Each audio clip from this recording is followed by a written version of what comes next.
හරි අපි බලමු දැන් හැබිට් එකක් කොහොමද ඇති වෙන්නේ කියලා. හැබිට් එකක් කියලා කියන්නේ අපි දිනපතාම යම්කිසි දෙයක් කරනකොට ඒක හැබිට් එකක් බවට පත් වෙනවා. එතකොට ඇයි අපි යම්කිසි දෙයක් දිනපතාම කරන්න පෙළඹෙන්නේ? යම්කිසි කාර්යයක යෙදෙනකොට අපේ මොළය මගින් ඩෝපමින් නැමැති හෝමෝනය නිපදවනකොට අපි එම කාර්යය දිනපතාම යෙදෙන්න උත්සුක වෙනවා. සාමාන්‍ය පුරුද්දක් වශයෙන් යම්කිසි කාර්යයක් කිරීමට දවස් 66ක පමණ කාලයක් ගත වෙනවා. අපි දැන් බලමු කොහොමද හොඳ පුරුද්දක් ගොඩනගන්නේ කියලා. අපි එකට ඉස්සෙල්ලාම කරන්න ඕනේ හැබිට්ස් ස්කෝර් කාඩ් එකක් හදා ගන්න ඕනේ. මේ කියන්නේ මොකද්ද? මේ කියන්නේ ඔයා දිනපතාම කරන පුරුදු වශයෙන් කරන දේවල් තියෙන. ඒ ටික නෝට් ඩවුන් කරගන්න. ඊට පස්සේ ඒකේ පොසිටිව් සහ ඔයාට හිතන විදිහට නෙගටිව් කියන හිතන පුරුදු ටික දාගෙන මාක් කරගන්න. ඊට පස්සේ ඔයා දල අවබෝධයක් ගන්න ඔයාගේ දිනචර්යාවේ මොනවද හොඳ පුරුදු නරක පුරුදු කියන එක. ඉස්සෙල්ලාම පියවර මේක. හරි අපි දැන් බලන්න යන්නේ මේ පොතේ සඳහන් ටෙක්නික් එකක් ගැන. ඒ තමයි ඔයාට හිතන්න එක්සර්සයිස් කිරීම ඔයාගේ දිනචර්යාවට ඇතුළත් කරගන්න ඕනේ කියලා පුරුද්දක් වශයෙන්. එතකොට ඔයා පුරුද්දක් වශයෙන් හැමදාම දත් මදින උදේට. එතකොට ඔයා කරන්න ඕනේ මේ එක්සර්සයිස් කරන එක දත් මැද්දට පස්සේ හැමදාම කරන්න.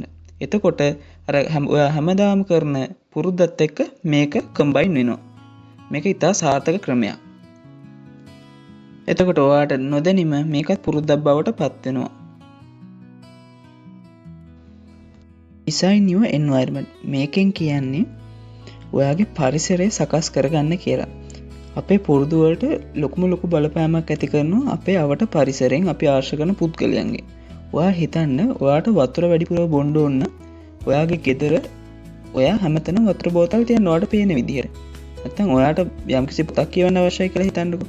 ඔයා එතකොට ඔයාට පේන තැනකින් ඒ පොත තියන්න. ඒකෙන් මොකද අදහස් කරන්නේ? ඔයාගේ පුරුදු වලට දැඩි බලපෑමක් ඇති කරන්න පුළුවන් මේ අවට පරිසරයෙන්.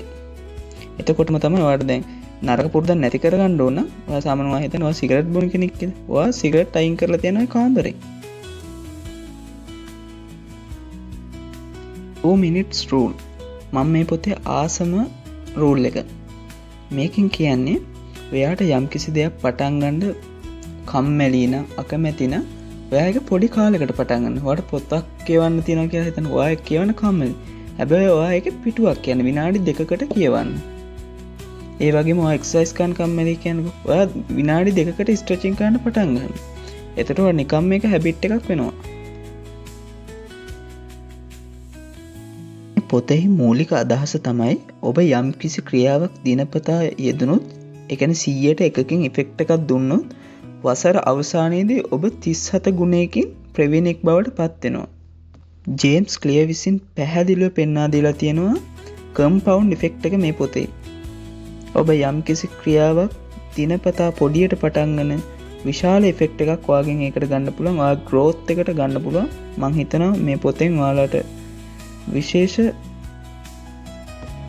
උපක්‍රම ටිකක් ඉගෙන ගන්න පුළුවන් කියලා.